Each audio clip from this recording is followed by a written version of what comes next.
प्रश्न 9। ओए और ओबी दो विपरीत किरणें हैं। ओए और ओबी क्या है? दो विपरीत किरणें। ओसी एक तीसरी किरण। ओसी एक तीसरी किरण। यदि ओई और ओएफ बने आसन्न कोणों के समद्विभाजक हों तो ओई और ओएफ क्या है? आसन्न कोणों के समद्विभाजक। तो सिद्ध करें कि ओई लंब है ओएफ के। तो इस प्रश्न को इस तरह से भी पूछा जा सकता है, सिद्ध करें कि किसी कोण के आंतरिक और बाह्य समद्विभाजक एक दूसरे पर लंब होते हैं। तो ओई और ओएफ क्या है? आसन्न कोण के समद्विभाजक। तो आसन्न कोण यहाँ पे कौन कौन है? तो कोण एओसी और कोण बीओसी क्या है? आसन्न कोण है, क्योंकि ओए और ओबी दो विपरीत किरण है, यानी एक रेखा है ए बी। तो एक रेखा पे ओसी क्या है? एक किरण है। ठीक है, तो ये आसन्न कोण बना रहा है, कोण बीओसी और कोण एओसी। तो आसन्न कोण का जोड़ कितना होता है? 180 डिग्री। तो यहां पे लिखेंगे कोण बीओसी जोड़ कोण एओसी बराबर 180 डिग्री। क्यों? तो आसन्न कोण, तो लिख देंगे यहां पे आसन्न कोण। तो कोण बीओसी जोड़ कोण एओसी बराबर 180 डिग्री हो जाएगा, क्योंकि आसन्न कोण दिया हुआ है प्रश्न में। आसन्न कोण का समद्विभाजक है, तो आसन्न कोण हुआ कोण बीओसी और कोण एओसी। तो इस तरह से लिख देंगे। अब कोण बीओसी के समद्विभाजक है, ठीक है, कौन समद्विभाजक है? तो ओएफ। प्रश्न में दिया हुआ है कि ओई और ओएफ बने आसन्न कोण के समद्विभाजक हैं। तो देखिए कोण बीओसी यानी बीओसी के समद्विभाजक। तो समद्विभाजक का मतलब हुआ ओएफ क्या? समद्विभाजक। तो समद्विभाजक का मतलब हुआ कि ये वाला कोण और ये कोण दोनों बराबर होगा। ठीक है, समद्विभाजक का मतलब हुआ कि आधा आधा में बांट देना। तो कोण बीओसी को आधा आधा में बांट दे रहा है कौन? तो किरण ओएफ। ठीक है, क्योंकि समद्विभाजक है। तो कोण बीओएफ और कोण सीओएफ क्या होगा? बराबर होगा। देखिए, क्योंकि कोण बीओसी के समद्विभाजक है ओएफ। तो कोण बीओएफ, देखिए बीओएफ और कोण सीओएफ ये दोनों बराबर होगा। तो हम लिखेंगे यहां पे कोण बीओएफ जोड़ कोण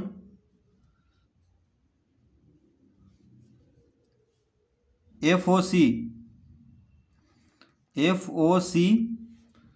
तो कोण बीओसी के जगह पे कोण बीओएफ जोड़ कोण एफओसी लिख देंगे। देखिए बीओसी कोण बीओसी यानी ये यहां से लेके ये वाला कोण देखिए, ठीक है, ये पूरा ये दोनों कोण। तो कोण बीओसी को हम लिख सकते हैं कोण बीओएफ और कोण एफओसी। इसमें दो कोण है, ये कोण और ये कोण। ठीक है, तो इस तरह लिख लेंगे। अब यहाँ पे जोड़ का चिन्ह है, तो जोड़ का चिन्ह देंगे। अब कोण एओसी के जगह पे लिख सकते हैं, देखिए कोण एओसी। तो कोण एओसी के जगह पे लिख सकते हैं कोण एओई और कोण ईओसी, यानी ये कोण और ये कोण दोनों इसके अंदर आ गया। कोण एओसी के अंदर है ये दोनों कोण। तो लिख लेंगे जोड़ कोण एओई जोड़ कोण ईओसी बराबर 180 डिग्री। इस तरह से हम लिख लेंगे। ठीक है, कोण एओसी के जगह पे कोण एओई जोड़ कोण ईओसी लिख लिए हैं और कोण बीओसी के जगह पे कोण बीओएफ जोड़ कोण एफओसी। अब क्योंकि समद्विभाजक है, ठीक है, क्योंकि समद्विभाजक है ये ओएफ, इस कोण का कोण बीओसी का समद्विभाजक है ओएफ, तो ये कोण और ये कोण बराबर होगा। तो हम इसको लिख सकते हैं कोण एफओसी जोड़ कोण एफओसी जोड़, देखिए दोनों कोण बराबर है, ये कोण और ये कोण बराबर है क्योंकि समद्विभाजक है। ठीक है, तो जब ये दोनों कोण बराबर है तो कोण बी ओ एफ के जगह पे, यानी ये कोण के जगह पे बी ओ एफ के जगह पे कोण सी ओ एफ लिख सकते हैं, क्योंकि दोनों बराबर है।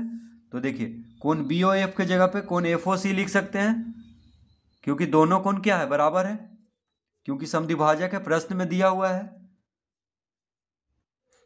अब इसमें भी उसी तरह से, इसमें भी कोण ए ओ सी के समद्विभाजक है ओ ई, ठीक है, ए ओ सी के समद्विभाजक है ओ ई। तो ये कोण और ये कोण, ये कोण और ये कोण क्या होगा, बराबर होगा। तो इसमें भी हम लिख देंगे कोण ए ओ ई के जगह पे लिख देंगे कोण ई ओ सी, क्योंकि जो सिद्ध करना है उसी को लिखेंगे। तो ये सिद्ध करना है, देखिए समद्विभाजक जो है एक दूसरे पे लंब, तो ये कोण पे ज़्यादा हम जोड़ देंगे, क्योंकि जो सिद्ध करना है उसी को लेके चलना है। तो लिखेंगे यहाँ पे कोण ई ओ सी जोड़ कोण ई ओ सी बराबर 180 डिग्री, ठीक है। ए ओ ई के जगह पे कोण ई ओ सी लिख देंगे, क्योंकि दोनों कोण बराबर है, और यहाँ पे कोण बी ओ एफ की जगह पे कोण एफ ओ सी लिख देंगे। क्यों लिखेंगे ऐसा, क्योंकि जो सिद्ध करना है वही कोण लेके चलना है, ठीक है। तो ये जो समद्विभाजक है एक दूसरे पे लंब है, तो ये दोनों कोण लेके चलेंगे तभी आगे सिद्ध होगा। तो क्यों हुआ ऐसा, ठीक है, ये क्यों हुआ ऐसा, तो लिख देंगे यहाँ पे समद्विभाजक, सम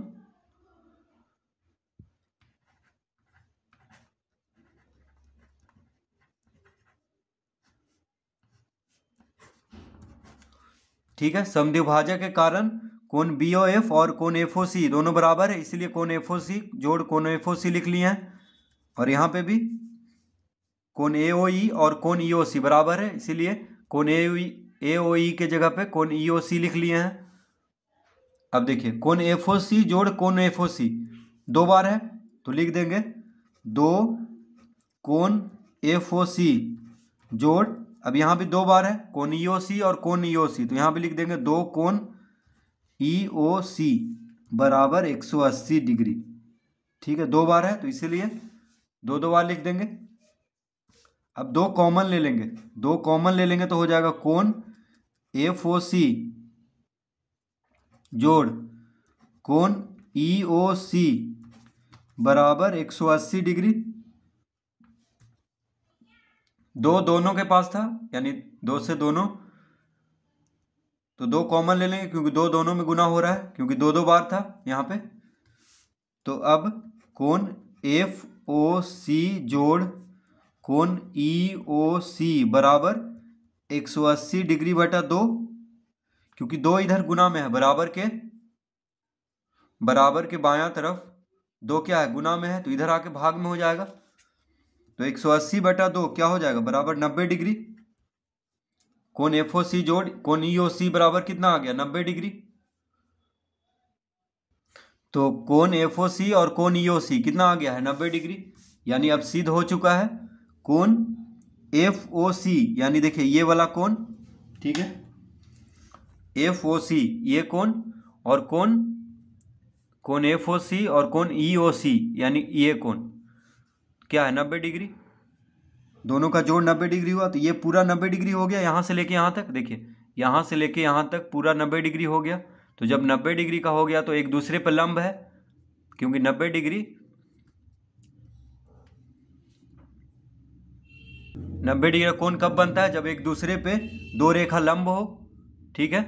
तो यहाँ से यहाँ तक जब 90 डिग्री हो गया, तो जो प्रश्न में कह रहा है कि ओ ई लंब है ओ एफ के, या ओ एफ लंब है ओ ई के, वो तो सिद्ध हो चुका है। तो अब लिख देंगे यहाँ पे,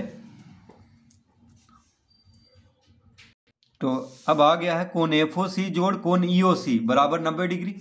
तो कोण एफ ओ सी, देखिए कोण एफ ओ सी और कोण ई ओ सी, तो ये दोनों कोण को मिला करके अगर बोल दें तो कोण F O C F O ई इसको बोल सकते हैं, ये पूरा कोण, ठीक है।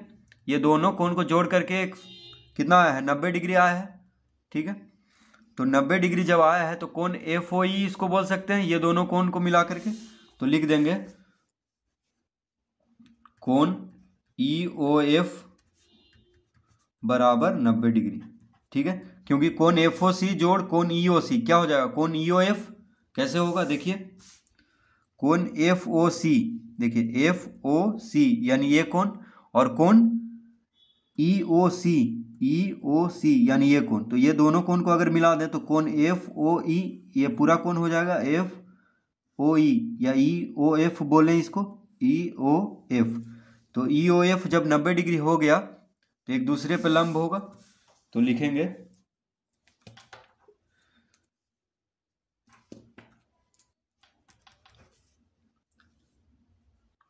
OE लंब है OF के, जो पूछ रहा है प्रश्न में, जो सिद्ध करना है उसको लिख देंगे। तो सिद्ध करें कि OE लंब है OF के, तो यहां पे लिखेंगे अब सिद्ध हुआ, सिद्ध हुआ, यानी OE जो है लंब है OF के, तो भी तभी 90 डिग्री हो रहा है। ये दोनों देखिए ये दोनों रेखा पे 90 डिग्री का कोण बन रहा है। ठीक है, तो एक दूसरे पे लंब है। तो वही पूछ रहा था कि किसी कोण के आंतरिक और बाह्य समद्विभाजक एक दूसरे पर लंब होते हैं। तो किसी कोण के, तो देखिए कोण है AOC, तो AC का आंतरिक समद्विभाजक ये है और बाह्य समद्विभाजक ये है, तो एक दूसरे पे क्या होता है, लंब होता है। तो इस तरह से इसको हल कर लेंगे।